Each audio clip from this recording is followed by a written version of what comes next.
Thrud, thrud, thrud, thrud, thrud, spreeing, stone-bound, mud-bound, rivulets under my skin, whirled with freeing mind, smilingly would you be. Impossible, implausible, imbreathable, thundering, gushing, wailing as mist froths inward, ovations and ramius ground, freeingly spread across unending wide open stabs and wintry coves. Our cells spring, thrud, thrud, thrud, free-bound, own-bound, mind and impossible. I wish that you could run with me through the meadows of my imagination. But these are only dreams. I cannot share with you, confide my secrets in you. I do not have the words to do so.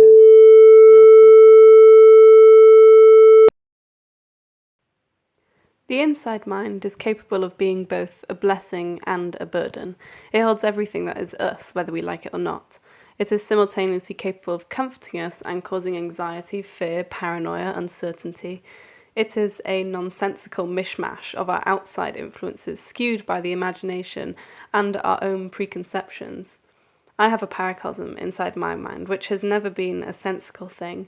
When I was younger, the stories were inconsistent and the characters changed constantly. And now, despite being an adult, I still rely on this space within my mind for comfort and escapism.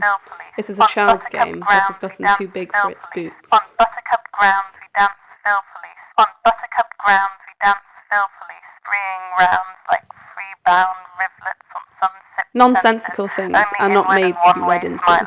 You understand that they do not have meaning, do not have a purpose beyond humour and confusion, yet we often feel compelled to put meaning into it nonetheless, such as Lucky's speech in Waiting for Godot. It is nonsense, it is a jumble of words, some even made up, which only seem like they have meaning because of the way in which they are delivered. This is true also for our minds. The inside mind is not made to be read into or taken seriously, yet it is very convincing. Stone-bound, mud-bound, who can convince you better of stupid, unbelievable things than your own mind? It reasons and fills in gaps with the imaginary. Within our minds, we are constantly weaving through reality and imaginary, trying to distinguish what is and is not true, but ultimately, what we end up with is simply nonsense. Alone we flit and thread, imbreathable to unsighted worlds. My wording spin inward to roots of will, outward to the soundings given by other worlds. To the soundings given by other worlds.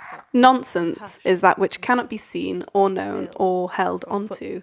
It is made to exist in its own space where the rules don't apply, and creating a sense of confusion is paramount to its success as a piece of writing or artwork.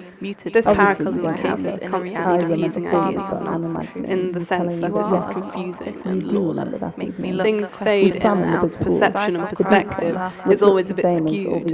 You cannot take what you see seriously. This is not something that can be held, seen or known by anything other than the mind's eye, yet the reality of it, the impromptu daydreams, the longing to be there, is a stark reminder of its existence within a sensical reality. It may not be a physical entity, but it is felt nonetheless. This amalgamation of realities, that of the inside mind and that of the true reality we live in, can often become confusing. I can't always tell when something happened in my head, or in a dream or daydream, or if it happened in real life.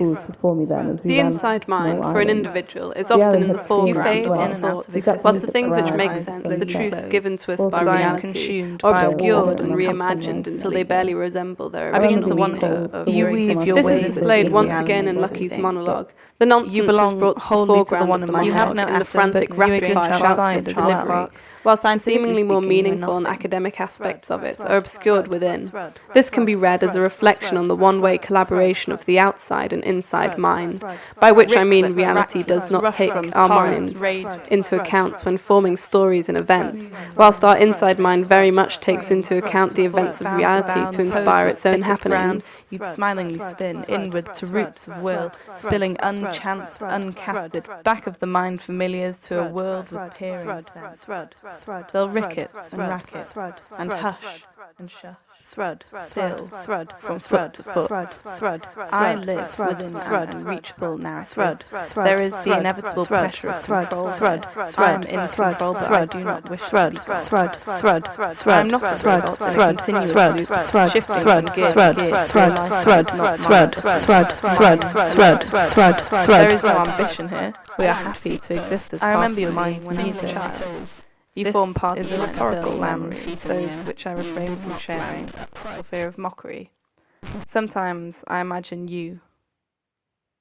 Sometimes I imagine forgetting you, leaving our memories together to gather dust, dropping them, listening out for the heavy thud as years of memories fall into the abyss of the mind, sploshing stone-bound, mud-bound rivulets under my skin. But I cannot leave something so precious to rot. There is no reason the story is told there. They are drawn from outside influences, but still fail to resemble reality. This is true for the world of the Bronte sisters with their gondol angry and glass town being an often idealized world in which the sisters find entertainment and comfort in the stories they tell. Thread, free-bound, own-bound, mind-bound, impossible. I leave you lingering as the rock within me, unchangeable, unattainable, unimaginable, and yet changed, unattainable, unimaginable. I leave you lingering as the rock within me, unchangeable, unattainable, unimaginable, and yet changed, attained. I leave you lingering as the best that I can, unchangeable. I feel unreasonable. My mind is unreasonable. I cannot justify you or this place. I do not need you for anything other than an escape from a near perfect life. Why do I escape? My inside mind is dark and it is filled with things which scare me. But these are all stories I've made up. Why don't you listen to me? Why don't you create for me something I can settle with? It's because the mind does not listen to reason. Reason, if anything, is ignored or it is not the mind's job to be reasonable. It is the mind's job to come up with all eventualities, impossible, plausible, reality. Imbreathable. The world of unbounded gushings was needed of mist froths inward, despite ovations and ramiest ground filled with war, death, spread across unending love. It was nonetheless a safe space for them to retreat from the harsh reality they lived in, filled with death, grief, boredom, and long, cold winters. Their unreasonable minds helped them to comprehend the reality they found themselves in, especially Charlotte Brown's child, who got so engrossed in details of reality she began to detach in reality far beyond fear of mockery. You are as an old Sometimes I imagine make me look, question matter, stifle cries. I imagine forgetting you, leaving our memories together to gather dust, dropping them, listening out. This is the heavy thud of years of memories. I sincerely hope it's not the last story. Lost in new thoughts. You're fading. But I cannot leave something so precious to rot. I'm finding it harder and harder. I still need my memories. You slip in and out of my reality now. When I'm lonely, rather than being a to cheer me up after long hard days.